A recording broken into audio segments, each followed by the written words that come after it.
Boy, has Gabby had such story coming up, and what you've done. First of all, I wanted to talk about Gabi and Stefan. It seemed like you guys had, with Brandon Barash especially, just this chemistry off the charts. What do you think it was that about the two of you that worked for the fans? I know exactly what it was. When you get introduced to somebody like Brandon and you meet him for 5 minutes, you realize that he can be friends with anybody. He is a very easy person to get along with because he is very enjoyable to be around. He's very funny, and I think that makes it that much easier. Of course, you have the dialogue, you have the scenes that are close and things like that, and then they add that chemistry, but being comfortable with somebody in that way and being able to just be friendly with somebody at such an early, like just meeting them, he makes it so easy to be friends with him. I think that helps so much. Yeah, absolutely. And then, of course, we go through the scenes where he gets shot, and oh my gosh, all the crying you had to do, all the place you had to go. Was it difficult to get through those kind of scenes? Yeah, it was definitely really difficult to get through those scenes. One of the things I was saying earlier to one of the fans is that he's so professional that when he was laying on that gurney, that I had a couple scenes where I had to be hugging him a lot, usually people in between scenes after they say cut will wake up, will open their eyes and take a breather and okay, let me take a water or something. No, he literally stayed there with his eyes closed for scene after scene after scene, and it made me feel like it was so believable. He wouldn't get up. At some point I was like, can you just stop? Can you like stop? Because it made it that much more believable for me. And I think that those are the signs of somebody that really is there as a team player and is there to be professional and want the best out of the scene and out of the show. You have the story with the pacemaker and rigging it to possibly go off. And it was interesting seeing Ron, Carlavati tweet that this isn't, people think, oh, this is so crazy. But like he was talking about Dick Cheney, they had to turn off the Wi-Fi, or, the wireless on his pacemaker so no one would like rig it. Did you know anything about that when you were doing this story? You just found that out after the fact? Yeah, I found that out after the fact when he posted about that article.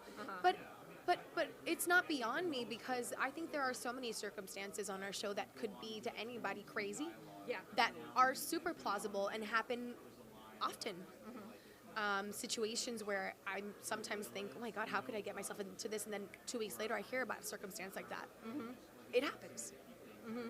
Well, I think I think Gabby makes an excellent Damira, even if it's by marriage. Because when I was thinking about this pacemaker story and watching her rigging the wedding and blackmailing, that's totally something Stefano Damira would have done. And he did a storyline like that similar in the '90s, So it's kind of cool that by marriage, that we're kind of seeing Gabby have a little bit of that Damira thing going on. And I love that Ron has been able to go to extremes with Gabby, because I feel like for a long time, things on soaps especially haven't been pushed to extremes. They've been kind of soft. Yeah, we're gonna do a murder scene, but it'll soft murder. We'll do this, but it's soft. No, let's go all the way. All the freaking way. Yeah. And I think that he's gone there with me, and he's realized, well, she's a Damira by blood, yes, but she feels it, and she's gonna do all these vengeful things to like he put in one of the scripts, balance the scales.